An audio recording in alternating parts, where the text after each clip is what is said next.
En este video hablaremos sobre los temas recientemente vistos en el módulo 1 de Grandes Escritores Universales, los cuales son la épica, epopeya, cantares de gesta, renacimiento y el siglo de oro.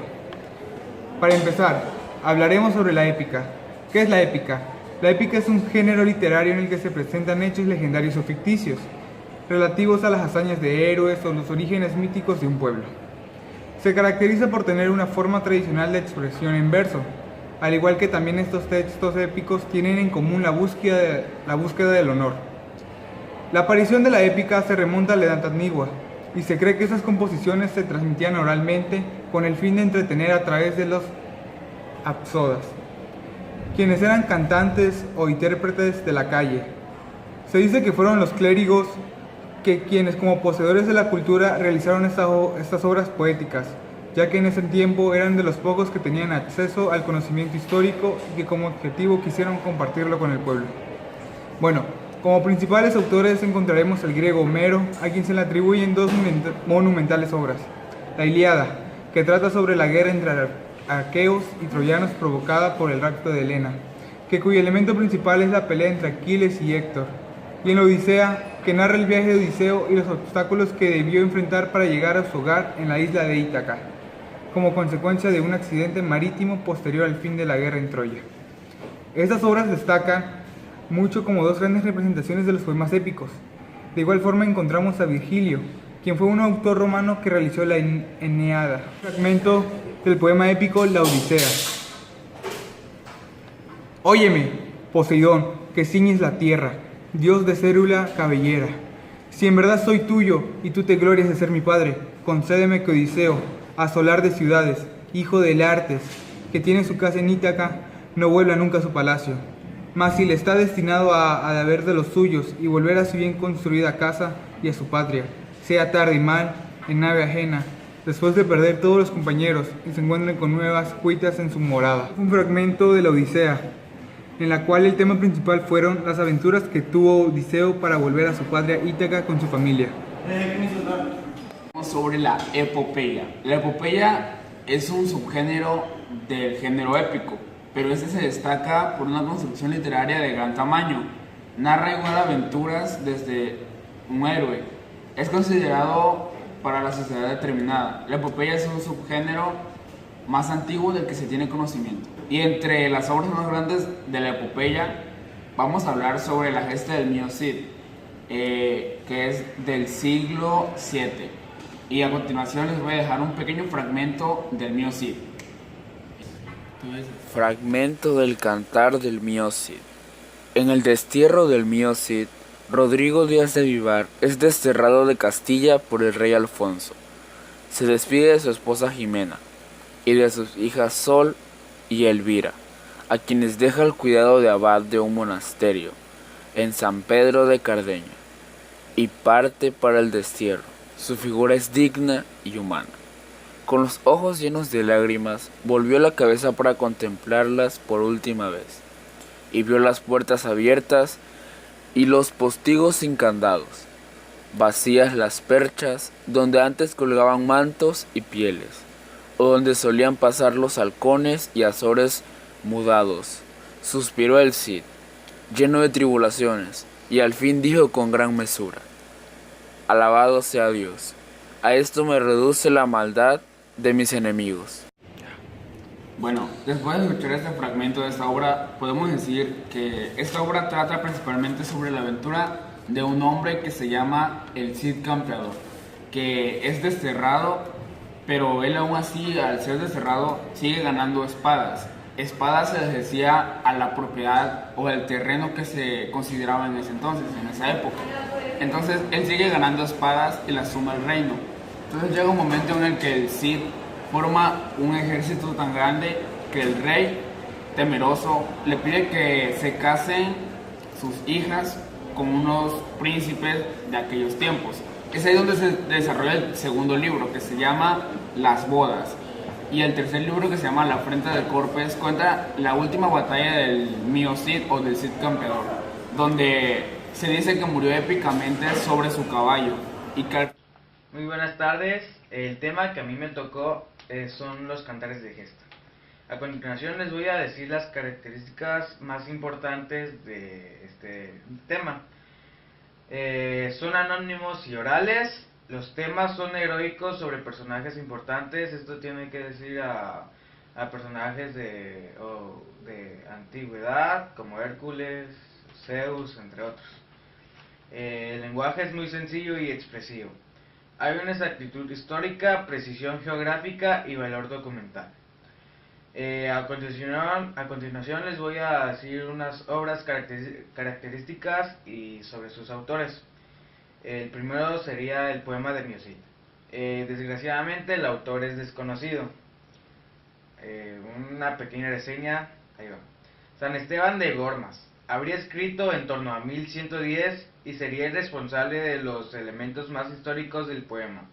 El segundo, vinculado a Medinaceli, habría amplificado el poema con los rasgos más novelescos, hacia 1140. En el otro lado se sitúa la interpretación de Colin Smith, quien defendía que el manuscrito de Cantar de Miocid transmitía tanto su fecha de composición, 1207, como el nombre de su autor, Per Abbat, al que identificó como un abogado burgalés a principios del siglo XIII. Otra obra característica de este sería la canción de Roldán.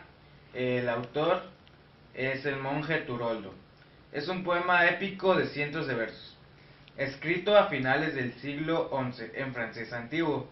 Es tal vez el cantar de gesta más antiguo escrito en lengua romance en Europa.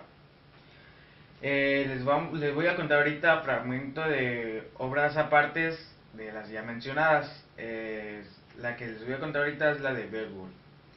Es un poema épico anónimo que fue escrito en inglés antiguo. Cuenta con 3182 versos.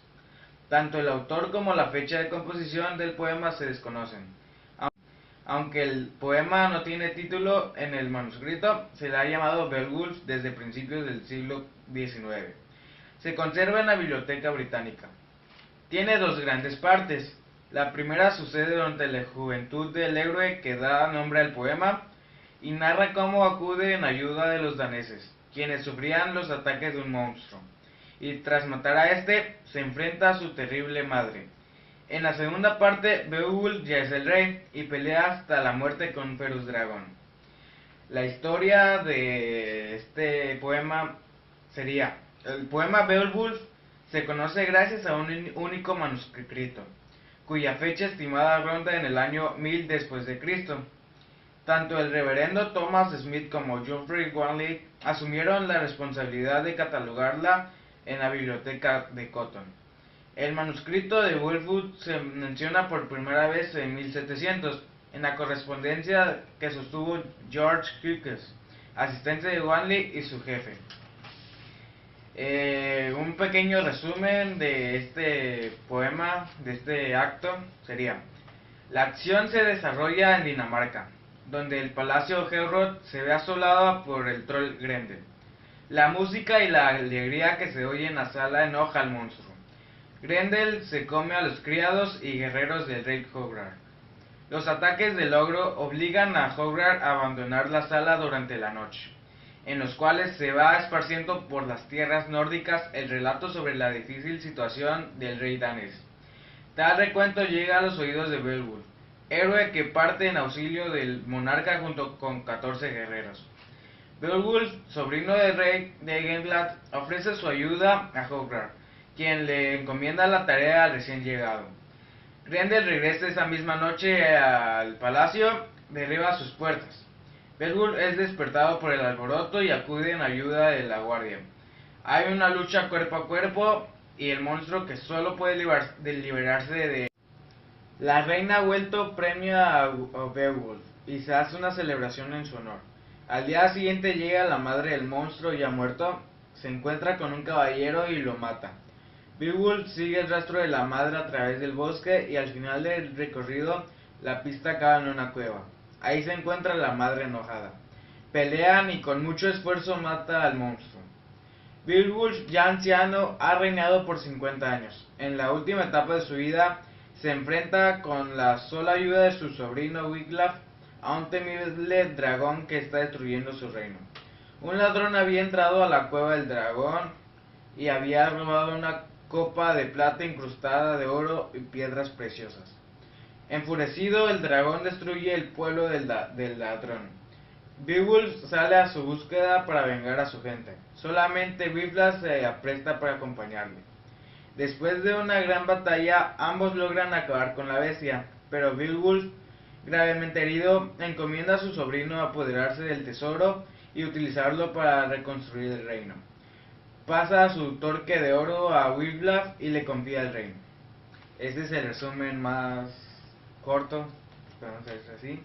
Y el tipo de narrador en esta obra sería el tipo omnisciente, porque sabe todo lo que va a ocurrir, pero nunca aparece en la obra. Los tipos de personajes. Beowulf, como es el personaje principal, es el protagonista del poema ambientado en la Escandinavia medieval, sobrino del rey Wiglaf y posteriormente rey. Grendel, personaje secundario que fue el monstruo de la primera parte. Kograr, el rey de Eurot, madre de Grendel, y Wiglaf, que es el sobrino de Beowulf. Bueno, esto ha sido todo, muchas gracias. Hola, me llamo Hermes. Hoy les daré una pequeña explicación acerca del tema del siglo de oro.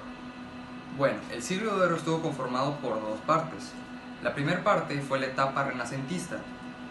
Ella se encargaba, o sus efectos eran que desembocaban en algunas tendencias anticlásicas. Y la segunda etapa es la etapa barroca. Era una exaltación de lo noble. Lo que trataba era darle flexibilidad a sus expresiones. Bueno, en más concreto sería el Renacimiento español. Fue en el siglo XVI. Los reyes católicos Carlos I y Felipe III tuvieron que ver en su etapa de mandato estuvieron presentes. El fruto del sincerismo de los moros estuvo también incluido. El barroco hispano fue en el siglo XVII por los reyes Carlos II, Felipe III y Felipe IV. Fue una explosión de las artes plásticas y literarias en un estilo propio de abundancia de formas y temáticas sociales atrevidas. Bueno, una de las obras más importantes del siglo de oro fue el Lazarillo de Tormes. Les leeré un pequeño fragmento o una explicación. El primer tratado comienza con Lázaro de Tormes, contando la historia de su infancia. Su sobrenombre proviene del río Tormes. A los 8 años, su padre Tomé González fue acusado de robo y obligado a servir a un caballero en contra de los moros. Durante esa expedición perdió su vida. Una visita al río Tormes, Lázaro y su madre, Antonia Pérez, fueron a vivir a la ciudad donde ella le cocinaba a los estudiantes y lavaba la ropa de los mozos. Comedor de Magdalena. Ella comenzó a tener relaciones con un mozo llamado Saide y Lázaro aceptó la relación entre ellos porque el mozo llevaba mejor comida a su casa. Luego nació el hermano mulato, que en parte de la madre fue de mucha felicidad, pero duró muy poco, porque Saide, el hermano, robó y fue capturado y azotado. Era un mesón, conoce a su madre. En un mesón su madre conoce a un ciego, al que le pareció que Lázaro le servía como guía. Su madre le dio permiso a Lázaro, partió junto al ciego, y el ciego era muy astuto, y más que cualquier otro. Le enseñó a Lázaro lo difícil que era la vida. El ciego también era muy avaro, y apenas le daba de comer. Cuando Lázaro encontró una oportunidad, el ciego estaba cansado de estar con ese muchacho, lo engañó y con un palo lo golpeó para poder salir de él. Y con esto concluimos el noticiero del día de hoy. Esperamos que estén aquí la próxima vez que podamos hablar de un poquito más de historia. Gracias por todo, hasta luego.